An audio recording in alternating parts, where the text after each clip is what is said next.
I want some of your brown sugar. I want some of your brown sugar. Hello, beautiful people. Welcome back to my channel. This is Brownsugar commentating. I'm your girl, Kayla. If you're new here, make sure to subscribe for more videos about black entertainment, black womanhood, whatever the heck I feel like talking about this week. All right, let's get right into it. The theme of the year seems to be for real and serious up, because I swear every time certain topics, specifically colorism, texturism, featureism, all that stuff come up, everybody just want to act like we don't know what we talking about, and y'all be gaslighting McGee's up in the comments. But let's get right into the topic for today. So obviously the topic is going to be colorism yet again. If that bothers you or triggers you, fair warning, this is not a channel for you, in case nobody has found that out by now. But let's get into what I want to talk about. So I want to talk about colorism and colorism in Hollywood and how that came into play specifically for Miss Keke Palmer. So recently there was a conversation brewing on the timeline, on the Twitter timeline, about someone comparing basically the trajectory of Keke Palmer and Zendaya's career and saying, you know, they're around the same age, they came out around the same time. Why does it feel like Keke is just now getting her start in like Hollywood, whereas Zendaya has been pretty prevalent in Hollywood for, let's say, give or take the last 4 years? I mean, as it stands, or last year, I think Zendaya was the highest paid actress. If I'm not mistaken, if I'm wrong, I'll definitely correct it, but I'm pretty sure that was a thing last year. And so, yeah, you know, she's in 2 pretty big projects. She's in Euphoria, which is probably, at this point, one of HBO Max's biggest shows. And then she's in Marvel with Spider-Man, that franchise. So, and that kind of wraps up a lot of her time. But it's a big deal to be in 2 big things, both in television and film. Like, a lot of actors and actresses do not get that privilege, especially black actresses. And so this is just something someone decided to tweet about. Now, I don't know how suddenly it became a conversation of whether people think that Keke Palmer is successful or think that she's not talented or try to slight Keke Palmer. I don't feel like, as a person who's chronically on Twitter and knows when people be nasty, this is not one of those moments. So, you know what I'm saying? Like, we know people can get nasty, especially when it comes to black women, but this is not one of those things. And it's just interesting on the things that people choose to be outraged about and not outraged about. But like I said, I think that people misinterpreted what the tweet was originally about to try to run down Keke's resume as if we don't know who the hell Keke Palmer is. But that wasn't what the tweet was about. The tweet was saying these 2 actresses who came out relatively around the same time, right? Both child actresses, right? Both on kid networks. Like, Keke kind of bounced between Disney and Nickelodeon, and Zendaya was solely on Disney Channel. And then they grew up, and then, you know, they've been doing their thing ever since. And they're saying Zendaya has a lot of success in Hollywood, where Keke, it feels like this year is the first time we are truly seeing her in like big blockbuster films. And that's not to say that the things that she was doing before were not great or she was not great in them, but it is to say that a lot of probably what set Keke back in terms of being such big things is because of her skin tone. And that's not a lie. We know for a fact that Hollywood loves to pretend that black women are born at the age 45 as a therapist or a nurse or a receptionist or some type of sassy sidekick. That is a thing, right? Like, we don't, when you think of Hollywood, how many dark-skinned actresses can you name? And how many of those dark-skinned actresses, of them, are they under the age of 35? I will wait. Because even Lupita's in her 30s now. So, You know what I'm saying? Like, not many dark-skinned actresses get a lot of nothing in Hollywood, where opposed to biracial and non-biracial, racially ambiguous women get a lot of stuff.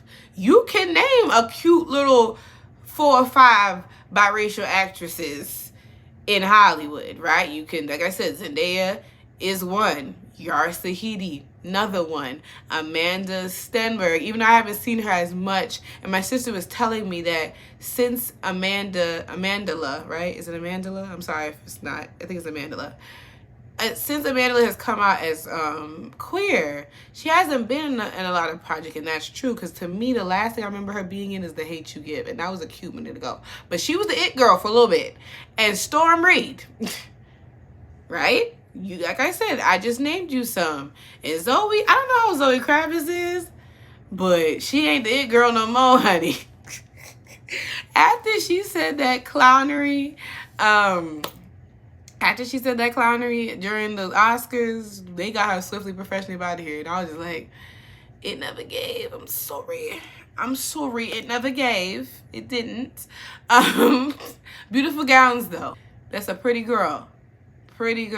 But yikes. But no, like I'm saying, like, and Zendaya's even mentioned this before, because of course a lot of the times when we talk about colorism in Hollywood, we often bring up Zendaya because she's become this like it girl. And that's not to say, once again, when we say these things, that these actresses, or at least in Zendaya's case, so some of the other girls I mentioned, I ain't gonna say who, but you can read between lines. Some of the other girls is not that great, but I ain't gonna say who. You know what I'm saying? Like, sometimes Zendaya is not a situation where necessarily that her talent isn't as, she doesn't deserve what she gets, right? That's not what anyone is saying, because I think that Zendaya is great, especially work on Euphoria has proven that she has matured and she blossoming into a great actress, right? Youngest Emmy winner. That's no small feat by anyone, you know? They don't just give that to anybody, right? So it's not to say that that's the case, but it is to say that a lot of the doors that Zendaya gets in, a lot of the rooms that she gets in, it's like, yeah, now she gets them because she's an Emmy award-winning Zendaya. But initially, especially when you think about Disney Channel, those doors were open because the look, because you gotta sell, and you know that the way that these people think is that people that look like Keke, people who look like me, people who are dark skinned are not marketable.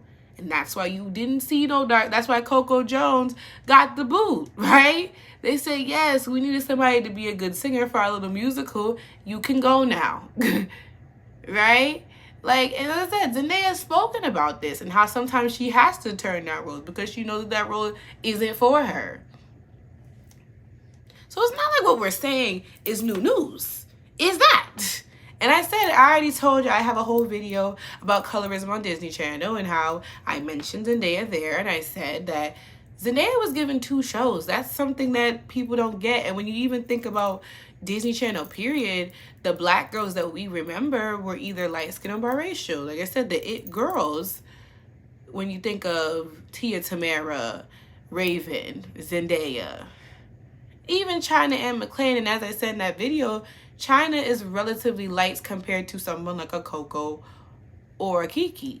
You know what I'm saying? Like, those 2 people, they black, yes, but they are not, she's still on the lighter side. And to me, I think that China could have been even bigger on Disney Channel, in my opinion. And I think that her being a little brown has something to do with it. Yes, I do. Yes, I do. Come on.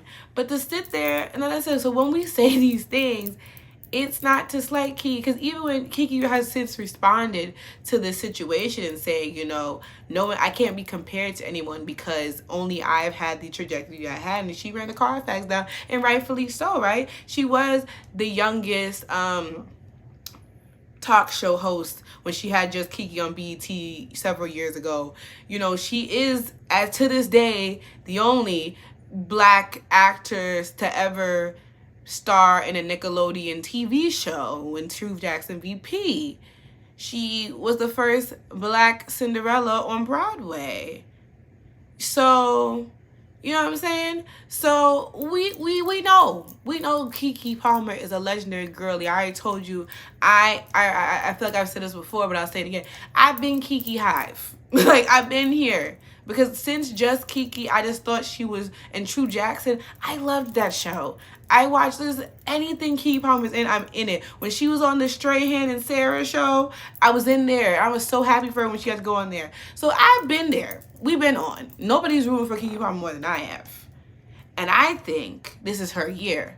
But as I said, this is the first year to me that I've seen her. Because there's never a time in a year where we're like, what's Keke Palmer doing? Because she's always there, right? It's always some a little low key. Like, she was in Star a little bit. She was in that one movie, Brotherly Love, where Quincy did her dirty, did her foul. If you know, you know. Okay, obviously, Akilah and the Bee, iconic. And then, and now she has a lot of hosting things, which I think is excellent because she does great with the interviews. And I mean, like, this girl is a walking, like, she's just so vivacious. She's iconic. She is just naturally charismatic and funny, which a lot of girls cannot do. Like, she does this thing on her Instagram where she pretends like she's describing like a true crime or some type of like real, like almost like some type of Lifetime-esque type movie or situation, but she really is just describing describing a 90s TV show. Like, she knows, like, the gag is, I know that ain't the stallion, like, I don't know who this man is. Even the recent thing where she didn't know the people from the X-Files, like, and these are things she's just doing off the cuff. Like, this girl is amazing. And so I think what the people are saying is, why has it taken Hollywood so long to give Keke her things? That's all they're saying. And yes, she's grateful, and I'm glad that she's grateful for her experiences, and I'm grateful for her experiences, but I think that Keke can be so much bigger. And obviously, we gotta look at the optics, and we gotta look at the reason why Keke Palmer probably gotta keep 50-11 jobs, right?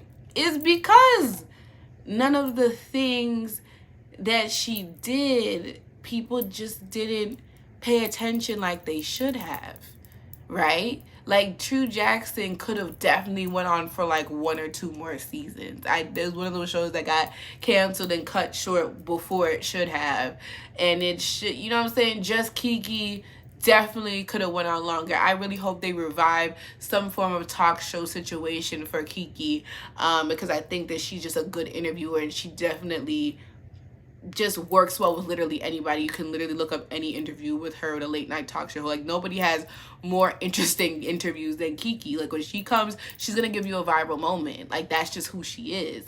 So I think that, or even putting her forefront at some type of romantic comedy. Somebody would say they want to see her and Tyler James Williams in a like movie together, and I think it'd be perfect for them two to be in a rom-com together. Like, I just want to see the magic happen, because I just know it's going to eat down, because we already know Tyler is capable rom-com material based on what he's giving on Abbott Elementary. So I just know in a movie he's going to eat it down. He's gonna eat it down. So I would just love to see that. Also, maybe in that rom-com, Jennifer Lewis can be her mama, or also them two could be in a movie together. Like, they're like, that's her grandma, and this is like, you know what I'm saying? Like, that's her grandma, and maybe it's something like, maybe they doing crimes or something crazy, or maybe a family reunion X type movie where they're just related in something. I also want to see her on Abbott Elementary. Speaking of Abbott Elementary, I feel like she would be a great guest star on there.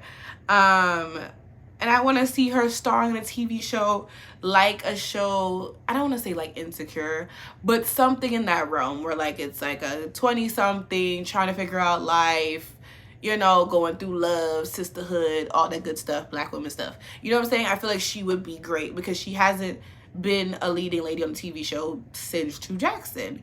Or even a drama, because I think she could also be just straight drama. She could do anything. But that's the point of what I'm trying to say, and I think what the conversation is that too many dark-skinned Black girls have been slighted in Hollywood simply for how they look, and that they have to work twice as hard to get half the recognition. I think a lot of us are just relieved and happy to see that Keke is finally getting her moments. And I see an EGOT in her future, wholeheartedly. I see an EGOT, I see it, and I'm happy. I already see it in her future. It's gonna happen. It's gonna happen. We spoke into existence. It's manifesting right now as we speak. That's just I just think that's what it is. I think that Keke Palmer is brilliant. She's always been brilliant.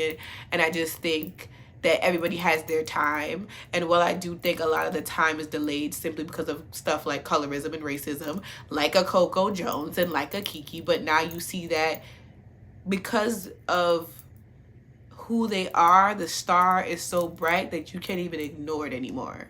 Keke Palmer goes viral literally every other week, so Hollywood cannot ignore that. And I'm sure, I haven't seen Nope yet. I'm gonna try to see it this week, but I'm sure her performance in Nope is definitely opening her up to way more doors. And she was even in a Pixar film. So I was like, she's doing the damn thing. That's all we're saying, and we're just happy to see it. But we do understand and realize that colorism does stifle a lot of bright stars. That's it. That's it. That's all we're saying. Nobody is disrespecting anybody. No disrespect to Zendaya. No, obviously no disrespect to Miss Keke. It's just that it was, I think, an observation. An observation that probably this person now regrets, because now it's in the shade room. You already know nothing but nasty is going to come from them comments. But that's all I got to say about that. Shout out to Keke doing the damn thing. Shout out to Zendaya doing the damn thing. Shout out to the black actresses trying to do the damn thing. You know what I'm saying? Nothing but greatness from Miss Keke in the future. I will accept nothing less. But yes, y'all let me know everything you guys think about the situation. Do you notice what do you think about Keke Palmer blowing up? What do you think about people trying to compare her career trajectory to that of a Zendaya? Let me know all of your, have you guys seen Nope? Do you like it? No spoilers. You know what I'm saying? But thank you guys so much for, let me know all that good stuff down in the comments. Thank you guys so much for watching. I'll definitely see y'all in my next video. Peace out, y'all.